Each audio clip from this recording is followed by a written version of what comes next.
ከነቢያት ጋር እኩል መሰለፍ የፈለገ አማና እውነተኝነት የሙስሊም መገለጫ። ሁለተኛ ለነጋዴዎች ሰዎች አብረዋችሁ እንዲያድጉ አጋዥ አታሰናፍ። አንተ የምትጭነው ዕቃ ይኖርሃል፣ አሳየው ሲስተም። እኔ የምጭነው 20 ኮንቲነር አለ፣ ስንት አለ? 2 ሚሊዮን ና ከኔ ጋር ግማሽ ኮንቲነሩ ላይ አንተ ትገባለህ። አንድ ኮንቲነር 4 ነው የሚፈጀው። ና አብረህኝ ደግ፣ ይሄን ዕቃ አምጣው፣ ይሄኛው ያዋጣም፣ ሱቅ እዚህ ቦታ ተከራይና አከፋፍለው፣ አብረህ አሳድገው። ሪዝቅ ከላይ ነው ምድር ላይ አይደል። መጥቶ ይጋፋኛል ይላል። የአላህን ሪዝቅ ረዛቁ አላህ ከጎንህ ይክፈት፣ ፊት ለፊት ይክፈት። አላህ ለአንተ ይረዝቃል።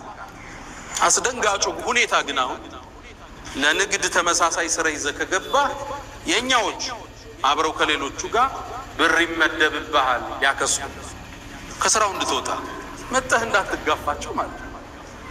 እነዚህ ሙእሚን ናቸው። ብር ይመድባሉ አንተን ከሲስተም ለማውጣት። ወፊ ሰማይ ሪዝቁኩም ሲሳያችሁ ከሰማይ ነው፣ እኔ ዘንድ ነው። እዛ ነው የሚሰፈርላችሁ፣ ምድር ላይ አይደለም።